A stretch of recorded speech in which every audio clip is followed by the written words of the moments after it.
소망에 관하여 라는 제목으로 같이 말씀을 나누고자 합니다. 오늘 설교에는 많은 인용이 있고 또 많은 이야기들이 있습니다.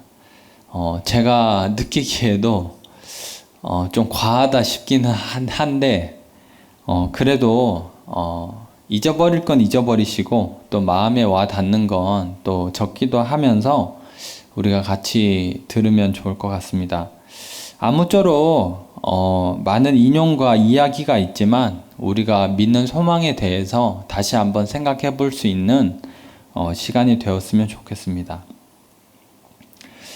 미국의 작가 플래너리 오코너라는 작가는 기도일기를 쓰면서 소망에 관하여 이렇게 이야기했습니다. 저를 지탱해 주는 제 안의 희미한 것은 소망인지도 모르겠습니다. 이 희미한 소망에 대해서 미국의 기독교 철학자 엘빈 플랜팅가는 이렇게 이야기했습니다. 그 갈망이 무엇을 향한 갈망인지 정확하게 말하기가 쉽지 않다. 저 너머에 우리가 지금 마주한 아름다움보다 더 나은 것이 있지만 지금 우리는 그저 희미하게 인식할 뿐이다. 영국의 변증가 C.S. 루이스는 소망에 관하여 이렇게 이야기했습니다. 우리가 천국에서 살도록 만들어진 존재라면 우리 안에는 이미 천국에 대한 갈망이 자리 잡고 있습니다. 그러나 말할 수 없는 이유는 그것이 우리가 한 번도 실제로 경험해 보지 못한 대상에 대한 갈망이기 때문입니다. 하나가 더 있습니다. 마지막은 이제 미국의 소설가 프레드릭 비크너라고 하는 사람의 이야기입니다. 사람들은 계속 교회에 찾아옵니다. 그리고 저는 그들이 계속 교회를 찾는 온갖 시시한 이유에도 불구하고 본인도 제대로 의식하지 못할 만큼 깊은 곳에 숨겨져 있는 이유가 있다고 생각합니다. 제가 그 이유를 규정할 만한 단어를 내놓는다면 소망이라고 말하고 싶습니다. 우리의 소망이란 우리가 한 번도 경험해 보지 못한 것입니다. 그래서 그것이 무엇이라고 말을 할 수가 없는 것입니다. 너무나 희미한 것이라고 말을 할 수가 있습니다. 그럼에도 그 희미한 소망은 우리를 사로잡고 오늘 이 시간 예배의 자리를 지키기까지 우리에게 힘을 주는 것입니다. 이 소망에 대해서 저는 오늘 세 가지를 함께 나눠보고자 합니다. 첫 번째는 우리의 소망은 눈에 보이지 않는다라고 하는 것입니다. 우리의 소망은 눈에 보이지 않는다. 제가 이것을 설명하기 위해서 두 가지 이야기를 들려드리려고 합니다. 약 200년 전에 1818년에 메리 셸리라고 하는 한 작가가 프랑켄슈타인 발음이 잘 안 되는데요. 프랑켄슈타인이라는 이제 소설을 썼습니다. 다들 잘 아시죠? 한 번쯤은 들어보셨을 거라 생각합니다. 이 소설의 주인공은 프랑켄슈타인입니다. 제네바 출신인데요. 지적인 욕망이 아주 강했던 사람으로 등장합니다. 이 사람은 자신의 과거를 떠올리면서 이렇게 이야기를 합니다. 소설에 보면 이런 이제 이야기가 있습니다. 나에게 세계란 밝혀내고 싶은 비밀이었다. 호기심, 숨겨진 자연의 법칙을 알아내려는 부단한 연구. 그리고 마침내 그 법칙이 내 앞에 펼쳐졌을 때 느낀 날아갈 듯한 기쁨. 나에게는 지식을 얻겠다는 뜨거운 욕망이 있었다. 이러한 프랑켄슈타인이 대학에 가게 됩니다. 대학에 가게 되는데 거기에서 이제 발트만이라고 하는 교수를 만나요. 근데 이 교수님한테서 굉장한 자극을 받고 나는 이제 이 세계에 대해서 알아봐야 되겠다 싶은 엄청난 욕망에 사로잡혀서 무려 2년간 집에 가지도 않고 공부만 하기 시작해요. 이 대학교 도서관에 가서 이 프랑켄슈타인이 공부만 막 하기 시작합니다.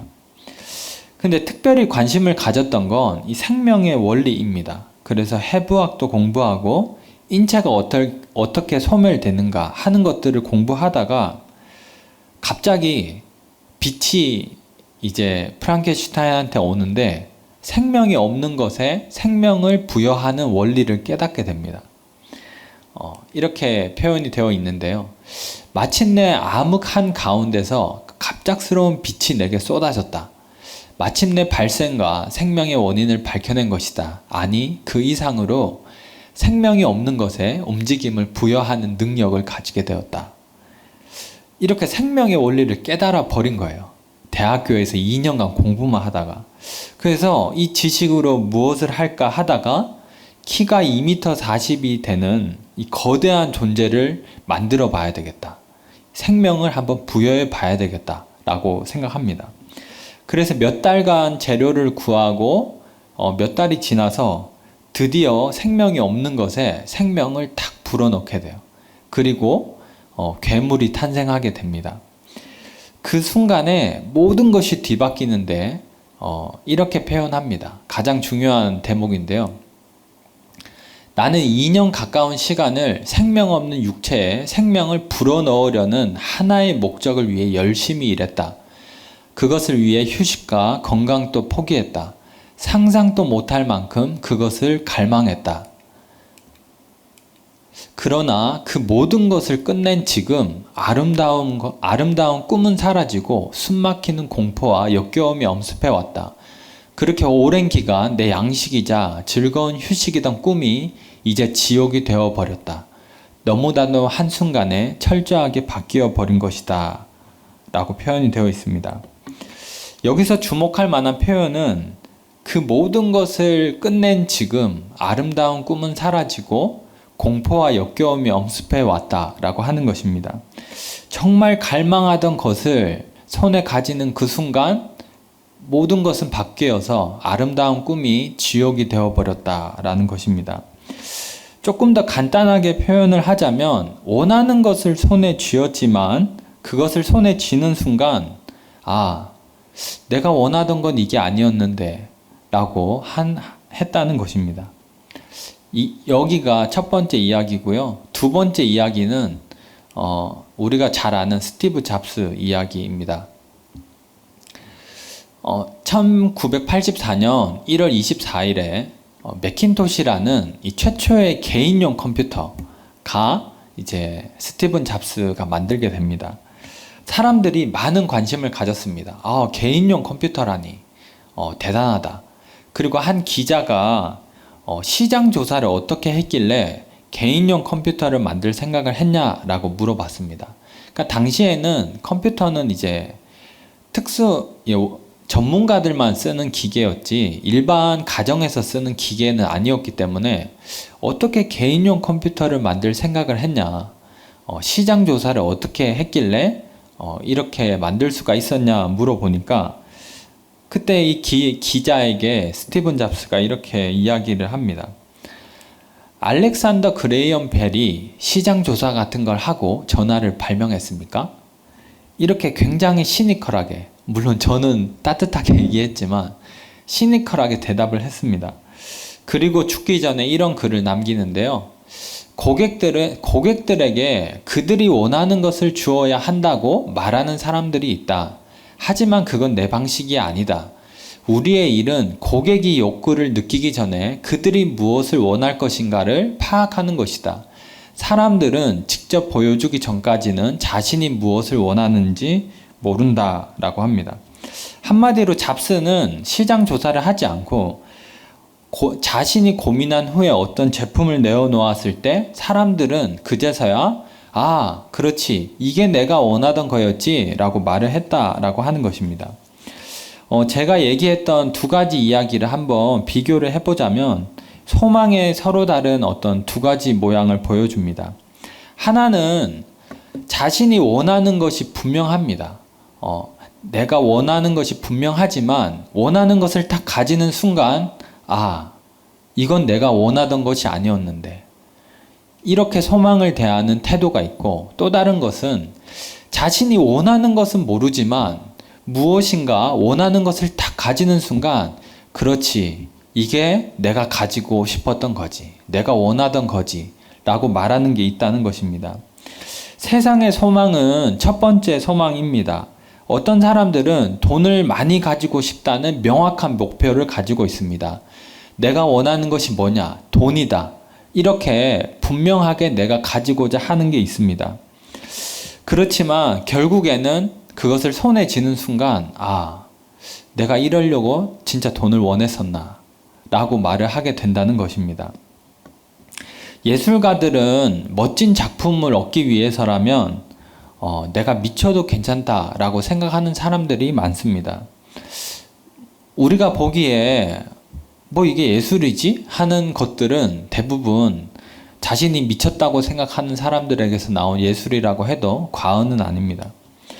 제가 고등학교 때 자주 들었던, 벌써 10년이 지났지만 리쌍이라는 가수의 행복을 찾아서라는 노래가 있습니다. 그 가사를 보면 이렇습니다. 오후 3시 잠에서 깬 내 몸은 천근만근. 어제 좀 달렸어 20시간의 녹음. 밥도 제대로 못 먹어 내 속은. 쓰리지만 괜찮아 잘 나왔어 곡은. 쉴 수 없어 단 하루도 1분도. 멋진 작품 하나 나온다면 내 몸이 망가져도 상관없어. 정신병에 걸려도 좋은 작품이 된다면 미쳐가도 난 상관없어. 그리고 후렴은 이렇게 나옵니다. 행복을 찾아서 한참을 날았어. 언젠가 모든 게 빛이 날 수 있도록. 좋은 작품을 위해서 내 몸이 망가지고 정신병에 걸리고 미치게 되면 상관없다 하지만 상관없지가 않습니다. 언젠가 모든 것이 빛이 나겠지. 내가 그토록 바라던 멋진 작품이 나오면 내가 미친다 하더라도 그것을 가지는 순간 내 삶이 빛이 나겠지 라고 생각하지만 막상 그것을 딱 가지게 되면 정말 내가 이게 원하던 것이었을까? 라고 생각하게 된다라는 것입니다. 이 세상의 다른 모든 것이 마찬가지입니다. 아무리 높은 곳에 올라가도, 아무리 예쁜 여자와 있어도, 아무리 인생이 보장되었다 하더라도, 아무리 멋진 명품을 입고 다닌다 하더라도 그것을 가진 사람들은 결국에 이렇게 말을 하게 될 것입니다. 이것은 내가 원하던 것이 아니었다.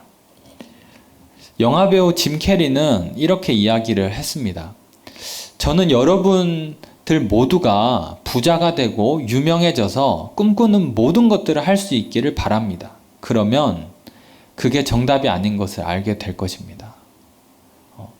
모든 것을 가져본 사람으로서 그게 정답이 아니라는 것을 알려주고 싶었던 것입니다. 제가 신학교를 다닐 때 저는 설교를 준비함에 있어서 한 가지 믿음을 늘 가지고 설교를 준비했습니다. 그것은 더 좋은 논리는 사람을 바꿀 수 있을 것이다 라는 깊은 믿음을 가지고 있었습니다. 더 쉽게 설명하자면 더 깊은 지식을 전달하면 지옥으로 향해서 달려가는 죄인 한 명을 돌이켜서 회개시킬 수 있다 생각했습니다. 그래서 더 좋은 논리가 없을까? 더 깊은 지식이 없을까? 늘 고민을 했었습니다. 그러나 우리가 이미 알다시피 좋은 논리만으로 십자가를 질 수 없고 좋은 증명만으로 지옥을 향해 달려가는 사람을 회개시킬 수는 없는 것입니다. 애시당초 저에게 있었던 이 깊은 믿음은 방향이 틀렸음에도 저는 이 믿음을 포기하지 않았고 그 결과로 매번 나는 실패했구나 라는 느낌 속에서 살았었습니다. 이기주 작가는 이렇게 이야기를 합니다. 걷다 보면 그 끝에 쉽게 닿을 수 있을 것 같았으나 가도 매번 도착할 수가 없었다. 이러한 심정으로 제가 설교를 준비했었습니다. 세상에 많은 사람들이 이런 저 같은 모습으로 살아가지 않을까 생각합니다. 내가 원하는 그 어떤 것에 열심히 다가가서 결국에 그것을 가져내면 행복이 있겠지. 언젠가 모든 게 있겠지. 곧 닿을 수 있겠지. 라고 해서 달려가지만 그곳은 가도 도착할 수 없을 뿐더러 도착한다고 해도 아니었는데 내가 그토록 갈망했지만 내가 진짜 원하던 건 이게 아니었는데 라고 말을 하게 된다는 것입니다. 제 친구 한 명이 건축 설계를 공부하다가 안 맞다 이래가지고 지금 요리 배워서 음식점을 차렸습니다. 몇 달 안 됐는데 제 친구의 목표가 뭐냐? 한 달에 1,000만 원 버는 거예요. 예. 월세 내고 뭐 하고 딱 나에게 남는 거 1,000만 원. 이걸 목표로 열심히 살아갑니다. 제 친구한테 있어서 인생에서 가지고 싶은 것이 굉장히 명확하죠. 한 달에 1,000만 원. 근데 그 친구가 정말 1,000만 원을 가지면 내 인생에 더 이상 꿈이 없다. 나는 더 이상 미련이 없다. 그렇게 살아갈까요? 아니겠죠. 가게를 하나 확장해 볼까? 예. 다음엔 2,000이다. 뭐 이렇게 되지 않을까요? 그게 언제 끝날지도 모르고 그곳에 도착한다고 해도 내가 원하던 것은 이거였다 말할 수가 없을 것입니다. 얼마 전에 90년대생이 온다라는 책을 읽었습니다. 거기에 보면 제가 90년대생이거든요. 90년대생을 9급 공무원 세대라고 불러요. 저 같은 90년생, 90년대생들이 웬만한 사람이면 다 공무원 준비한다 그래가지고 9급 공무원 세대라고 부르거든요. IMF와 2008년의 금융위기를 지나면서 이제 제 또래들은 사기업 가서 해고당할 것을 불안해하느니 차라리 안정적인 공무원을 하겠다라고 생각하는 사람들이 많다는 겁니다. 그리고 이 책에 나온 조사에 따르면 공무원은 정년이 보장되었기 때문에 평균적으로 4년에서 7년을 더 일할 수 있다 그래요. 그래서 결국에 모든 소득을 다 합쳐보면 공무원이 대기업 다니는 사람보다 전체 돈이 더 많다는 거 아니겠어요? 왜냐면 더 오래 안정적으로 다니니까. 그래서 공무원은 가늘고 길게가 아니라 굵고 길게가 되었다. 이렇게 책에서 설명합니다. 오늘날 같이 이 코로나 때문에 불안한 상황에서 이러한 분위기는 더 심화될 것입니다. 불안정한 상황에서는 누구나가 안정감을 찾기 바라죠. 이러한 시대의 안정감은 천국보다 더 높은 가치를 얻는 것입니다. 그러나 결코 안정감이라고 하는 것이 천국을 대체할 수는 없는 것입니다. 불안할 때야 안정적인 곳에 이르면 내 삶에 뭐가 있겠지 생각하지만 막상 그곳에 가게 되면 안정감이 천국을 대체할 수 없다라는 것을 알게 될 것입니다. 오해하실까봐 이야기를 하자면 저는 공무원을 해라 하지 마라 그런 이야기를 하고 싶은 건 아닙니다. 제가 하고 싶은 얘기는 이 땅의 그 무엇이 너무나 찬란하게 보인다 하더라도 그것이 결코 천국을 대체할 수 없다라는 것입니다. 우리의 모든 인생을 쏟아부어서 깨닫게 되는 것이라고는 결국에는 내가 원하던 것은 없다 라는 차가운 진리를 알게 될 것입니다. 바울 사도는 오늘 본문에서 이렇게 이야기를 합니다. 우리가 소망으로 구원을 얻었음에 보이는 소망이 아니니 보는 것을 누가 바라리요. 다시 말하자면 우리에게 선명하게 보이는 것 같은 소망은 진짜 소망이 아니다 라고 하는 것입니다. 우리의 소망이란 섣불리 보이는 것이 아닙니다. 너무나 명확해서 눈을 감고 그려볼 수 있는 것이 아닙니다. 너무나 명확해서 누군가에게 내 소망은 이것이라고 말해줄 수 있는 게 아니죠. 한 번도 경험해 보지 않는 것이라서 그렇지만 우리 안에 너무나 강렬한 소망이 있기 때문에 그것을 놓을 수가 없는 것입니다. 우리의 소망은 제가 얘기 드렸던 스티븐 잡스의 이야기와 같은 방식으로 이루어진다라고 생각합니다. 하나님 나라가 언제 이루어지는지, 언제 완성되는지, 완성되는 과정은 어떠한지, 완성되는 모습은 어떻게 우리에게 다가올지 우리는 하나도 알지 못하지만 그럼에도 하나님이 그것을 이루시고 우리가 가지게 되면 우리는 이것이 내가 정말 원하던 것이었다 라고 말을 하게 될 것입니다. 그것에 대해서 내가 아는 바가 하나도 없었지만 그것을 가지는 순간 우리는 정말 이것이 내가 원하던 것이었다 라고 말을 하게 될 것입니다. 이것이 소망에 관한 첫 번째입니다. 우리의 소망은 눈에 보이는 것이 아니다. 두 번째는 우리의 소망은 인내로서 기다려야 한다라는 것입니다. 우리의 우리 본문을 보게 되면 만일 우리가 보지 못하는 것을 바라면 참음으로 기다릴지니라고 합니다. 인내로서 기다리라는 겁니다. 그렇지만 우리가 알다시피 보이지 않는 것을 기다린다라고 하는 것은 굉장히 어려운 것입니다. 우리의 삶에 뻔히 보이는 저것을 놔두고 보이지 않는 것에 내 소망을 둔다라고 하는 것은 정말로 어려운 일이죠. 그래서 사도 바울은 우리에게 한 가지 사실을 알려주는데 무슨 사실을 알려주냐면 우리가 보이지 않는 것을 바랄 때, 인내로서 그것을 기다릴 때 성령님이 우리를 위해 기도하신다는 사실을 알려줍니다. 바로 한 절 뒤 로마서 8장 26절을 보면 이와 같이 성령도 우리의 연약함을 도우시나니 우리는 마땅히 기도할 바를 알지 못하나 오직 성령이 말할 수 없는 탄식으로 우리를 위하여 친히 간구하시느니라. 우리가 잘 아는 구절이지만 제가 이번에 설교를 준비하면서 새롭게 묵상하게 된 것은 보이지 않는 것을 기다리는 것과 성령님이 우리를 위해 기도하는 것이 붙어 있다라고 하는 사실입니다. 우리의 연약함이란 무엇인가? 보이는 것에 소망을 자꾸 두려 하는 것. 우리의 소망은 보이지 않는 것이지만 이 세상에 보이는 것에 자꾸만 소망을 두려 하는 것. 그 연약함을 위해서 성령이 우리를 위해서 기도를 한다. 말할 수 없는 탄식, 말로 다 설명할 수 없는 탄식으로 우리를 위해 간구한다라는 것입니다. 우리의 기도는 저도 그렇지만 자꾸 무언가를 얻고자, 가지고자 하는 기도가 참 많습니다. 시험에 합격했으면 좋겠고 우리의 눈에 보이는 뭔가를 가지기 위해서 기도를 합니다. 그렇지만 하나님이 우리를 향해 하시는 기도의 방향은 보이지 않는 것을 소망할 수 있도록 기도하는 것입니다. 왜냐하면 그것이 진짜니까.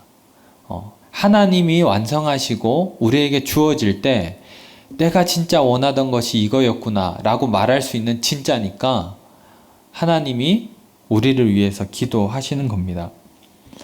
이것을 보면 기다림은 단순히 가만히 있는 것을 기다림이라고 하지 않습니다. 우리의 눈은 하늘을 향하고 우리의 손은 기도의 손을 모으는 것이라고 말을 할 수가 있습니다. 이기주 작가의 한 에세이를 보면 기다림에 대해서 이런 글이 있습니다. 기다림은 무엇인가? 어쩌면 기다림은 희망의 다른 이름이 아닐까? 기다림은 그런 것이다. 몸은 가만히 있더라도 마음만큼은 미래를 향해 뜀박질하는 일. 기다려야만 만날 수 있는 것이 있다. 또 해리스 워런이라는 사람은 이렇게 얘기했습니다. 기다림은 미래를 지향하는 믿음의 행위다. 우리가 누릴 최고의 삶은 아직 오지 않았다. 그리고 마지막으로 존 칼빈은 이렇게 얘기했습니다. 소망이란 하나님께서 참되이 약속하셨다고 받아들이는 그런 일들을 기대하는 것이다. 그의 참되심이 드러날 때를 기다리는 것이다 라고 이야기를 했습니다. 우리가 누릴 최고의 미래가 아직 오지 않았다는 것, 그리고 하나님이 참되이 약속하셨다는 것이 우리 삶에 반드시 일어날 것이라고 하는 것을 우리가 성령님과 함께 동행하며 기다리며 그것을 기대하며 살아가는 것이 보이지 않는 소망을 기다리는 자의 태도, 인내라고 말을 할 수가 있습니다. 마지막 세 번째는 우리의 소망의 근거는 그리스도의 부활이다라는 것입니다. 베드로전서 1장 3절을 제가 새번역 성경으로 한번 가지고 왔습니다. 우리 주 예수 그리스도의 하나님 아버지께 찬양을 드립시다. 하나님께서는 그 크신 자비로 우리를 새로 태어나게 하셨습니다. 그리하여 그는 죽은 사람들 가운데서 예수 그리스도가 부활하심으로 말미암아 우리로 하여금 산 소망을 갖게 해주셨습니다. 그러니까 베드로 사도가 소망의 근거로 두는 것은 예수 그리스도가 부활하셨다는 것입니다. 우리의 소망이 너무나 선명하게 보여서 이것이다 라고 말을 하는 것이 아니라 희미한 소망이지만 예수 그리스도가 부활하셨기에 하나님이 이 소망도 반드시 이루실 것이다 라고 믿는다라는 것입니다. 바울 사도는 고린도전서에서 이렇게 이야기를 했습니다. 그리스도께서 만일 다시 살아나지 못하셨으면 우리가 전파하는 것도 헛것이요 또 너희 믿음도 헛것이며 그러나 이제 그리스도께서 죽은 자 가운데서 다시 살아나사 잠자는 자들의 첫 열매가 되셨다라는 것입니다. 또 칼바르트라는 스위스의 신학자는 이렇게 이야기를 했습니다. 죽기 얼마 전에 나치에 저항하며 살다가 신학자로 살다가 죽기 얼마 전에 이런 이야기를 했는데 친구와 어두운 이야기를 막 하다가 이 세상이 참 어렵지 않느냐 뭐 이런 이야기를 하다가 이렇게 얘기했다고 합니다. 그래, 세상은 여전히 어둡고 고통으로 가득 차 있네. 하지만 우리 주님은 부활하셨네. 우리의 소망의 근거가 정말 예수 그리스도의 부활, 예수님이 다시 살아나셨다는 그 확고한 사실 때문에 먼 미래에 하나님이 우리에게 주실 그 소망도 반드시 이루시겠거니 생각을 하는 것입니다. 또 선교신학자 레슬리 유비기는 이렇게 얘기했습니다. 이 소망이 믿음직스러운 이유는 십자가에서 죽은 역사의 주님이 죽음에서 살아나셨고 장차 영광 중에 오실 것이기 때문이다. 이제 마지막인데요. 위르겐 몰트만이라고 하는 신학자는 그리스도의 십자가와 부활과 함께 그의 백성과 세계를 위해 약속된 것은 실현될 것이다 라고 이야기를 했습니다. 우리의 소망이 비록 희미하지만 그것은 아주 믿을 만한 근거에 뿌리를 두고 있는데 예수 그리스도의 부활이라고 하는 것입니다. 언제 이루어질지 어떻게 이루어질지 우리가 도무지 아는 바는 없지만 그럼에도 반드시 이루어진다. 무엇인지는 모르겠지만 반드시 이루어지고 그것이 우리가 가지는 순간 하나님이 그 약속을 완성하시고 우리에게 그것을 탁 주는 순간 우리는 이것이 하나님 제가 진짜 원하던 것이었습니다 라고 말을 하게 될 것입니다.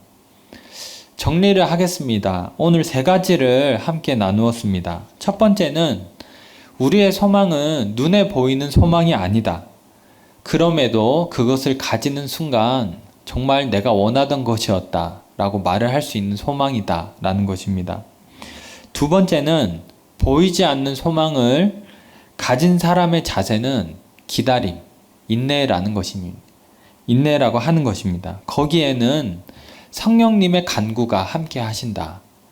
마지막 세 번째는 우리 소망의 근거는 그리스도의 부활이다 라는 것입니다. 아무리 현실이 어둡고 소망이 우리의 눈에 섣불리 보이지 않는다 하더라도 반드시 이루어지는 것은 그리스도의 부활이 있기 때문이다 라는 것입니다. 이제 결론을 맺도록 하겠습니다. 인생이 어떻게 될지 모른다 라고 하는 것은 누구나 잘 아는 사실입니다. 어제를 살았다고 오늘을 다 아는 것이 아닙니다.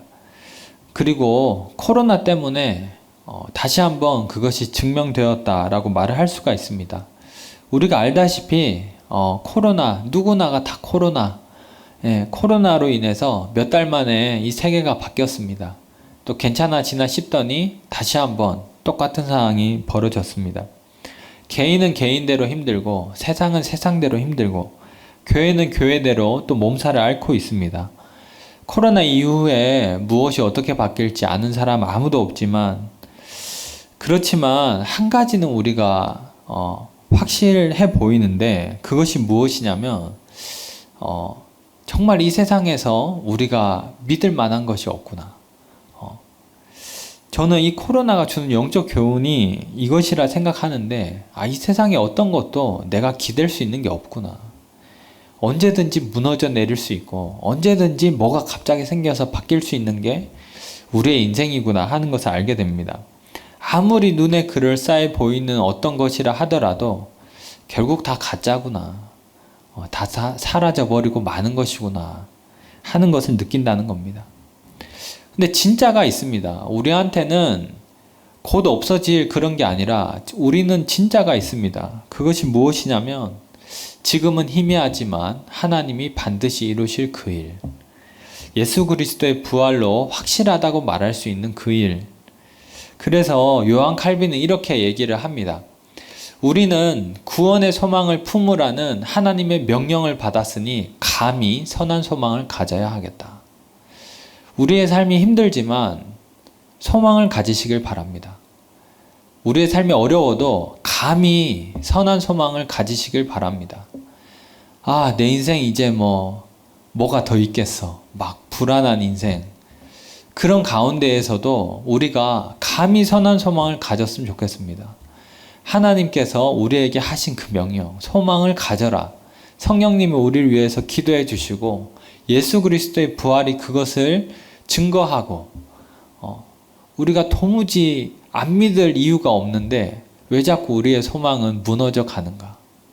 그렇지만 우리가 다시 한번 진짜를 붙잡으면서 감히 선한 소망을 가지는 우리가 되면 좋겠습니다. 어렵고 불안한 세상이지만 우리의 끝에는 무엇이 있냐면 진짜가 있습니다. 진짜.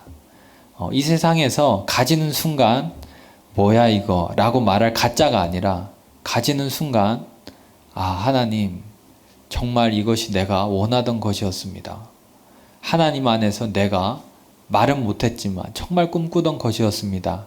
라고 말할 진짜가 우리한테는 있다는 것입니다.